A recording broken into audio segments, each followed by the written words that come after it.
Let's just start with what should be the most obvious way of solving this, which is realizing that we have a value being multiplied by what looks like it could be a fraction, and then our answer is a whole number.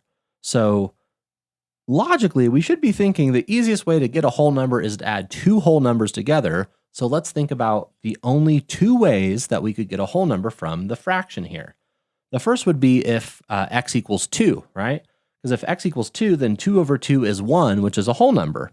And then the other one would be x equals 1, in which case 2 over 1 is also a whole number. And in fact, if x equals 2, then 2 plus 2 over 2 equals 3, which is true. And if x equals 1, then 1 plus 2 over 1 also equals 3. So those are our two solutions for x. Now, if you're wondering how to solve it algebraically, we could do a little something like this. Multiply both sides by x because we want to get rid of the fraction. So we end up with x squared plus 2 equals 3. We want to use a quadratic so that we can factor. So we're going to go ahead and subtract, equals 3x. So we're going to subtract that 3x from both sides. We end up with x squared minus 3x plus 2 equals 0. And indeed, that's going to factor to x minus 1 times x minus 2. And as you should know, in factored form, if we flip these guys, those are going to be our solutions, because basically x minus 1 equals 0, so x equals 1, x minus 2 equals 0, so x equals 2. So x equals 1 and x equals 2.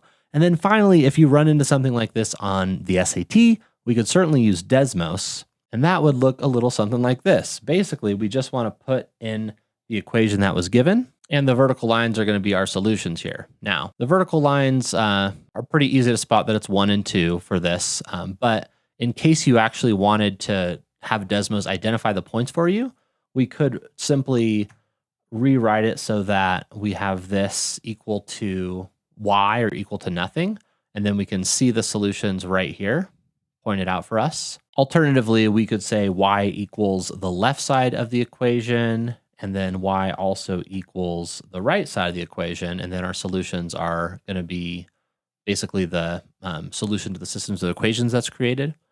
Importantly, you do not want to use the tilde method, the tilde method being changing x out for a constant. So like if we say it's a plus 2 over a is equal to our squiggly 2, this is tilde by the way, that squiggly sign is called tilde, 3, it's going to give us one solution only. So be careful when you have multiple solutions, you do not want to use that tilde method. And speaking of Desmos, I actually just finished my free Desmos crash course. You can get access using the link in the description.